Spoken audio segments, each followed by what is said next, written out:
Assalamualaikum warahmatullahi wabarakatuh. Perkenalkan, kami dari kelompok 3 yang beranggotakan saya, Abdul Ghafur, dan Mbak Nova Auliatul Fauzah. Kepada Bapak dosen pengampu mata kuliah ilmu kalam, yaitu Bapak Muhammad Yasin, yang kami hormati, kemudian pada teman-teman yang berbahagia, alhamdulillah kita pada saat ini bisa dipertemukan kembali walaupun dalam keadaan daring. Di sini saya akan mempresentasikan tentang hubungan ilmu kalam dengan ilmu keislaman yang lainnya. Jadi di sini akan membahas tentang hubungan ilmu kalam dengan ilmu keislaman yang lainnya. Di dalam ilmu Islam itu ada beberapa ilmu yang dikaji, di antaranya yaitu ada ilmu kalam, ada ilmu filsafat, kemudian ada ilmu tasawuf, ilmu fikih dan yang lainnya. Di sini saya hanya akan membahas tentang hubungan ilmu kalam dan ilmu tasawuf dan ilmu filsafat. Pengertiannya dari ilmu kalam yaitu secara etimologi, secara bahasa, ilmu kalam itu berarti kata-kata. Di kalam dalam bahasa Arab, kemudian dalam bahasa Indonesia ini artinya kata-kata. Kata-kata yang dimaksud di dalam kalam di sini adalah kata-kata firman dari Allah Subhanahu wa taala. Ini yang dimaksud. Jadi ilmu kalam adalah ilmu yang permasalahkan atau membahas tentang kalam Allah, firman Allah, dawuh Allah, atau apa yang disampaikan oleh Allah. Ini yang menjadi pembahasan dari ilmu kalam. Kemudian ada sekelompok orang yang mengatakan bahwa yang dibahas di dalam ilmu kalam itu bukan firman atau dawuh Allah, tapi kata manusia. Ini yang menurut sebagian orang. Jadi yang dibahas itu adalah kata manusia. Kelompok ini beralasan bahwa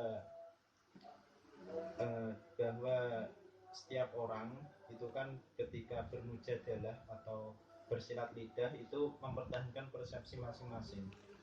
Oleh karenanya inilah yang disebut tentang ilmu kalam. Jadi kata-kata seseorang yang mempertahankan persepsi masing-masing. Kemudian golongan inilah yang menyebut mereka dengan golongan mutakalimin, yaitu orang-orang yang ahli berbicara mengenai ketuhanan yang berlandaskan pada kalam Allah. Ini definisi dari ilmu kalam. Kemudian yang kedua yaitu tentang filsafat.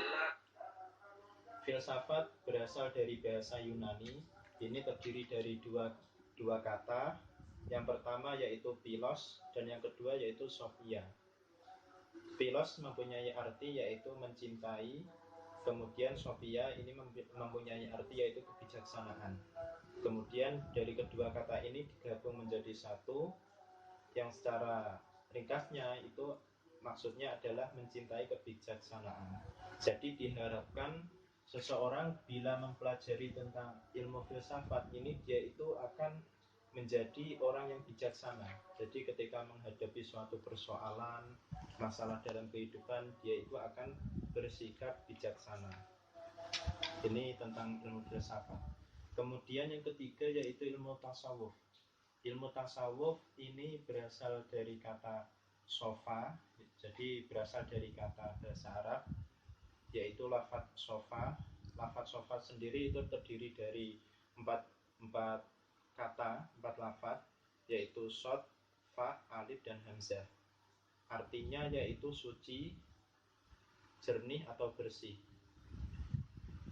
Hal ini dimaksudkan mereka ahli tasawuf itu bisa mensucikan diri di hadapan Allah Subhanahu wa taala melalui latihan kerohanian yang amat dalam. Jadi mereka diharapkan bisa menjauhi sikap-sikap yang tidak baik atau kotor. Kemudian dia bisa mencapai pada kebersihan hati. Jadi ada yang pertama itu tazkiyatun nafas, yaitu membersihkan hati dari kotoran-kotoran atau penyakit-penyakit hati. Kemudian ada menghiasi diri dengan perbuatan-perbuatan yang baik. Diharapkan mereka bisa semakin dekat kepada Allah Subhanahu wa taala. Jadi ini lantaran dengan menggunakan wasilah ilmu tasawuf. Itu merupakan definisi dari ilmu kalam, filsafat dan tasawuf. Kemudian persamaan dari ilmu kalam, filsafat dan tasawuf, dari ketiga ilmu tersebut itu memiliki persamaan. Persamaannya yaitu dalam hal objek kajian.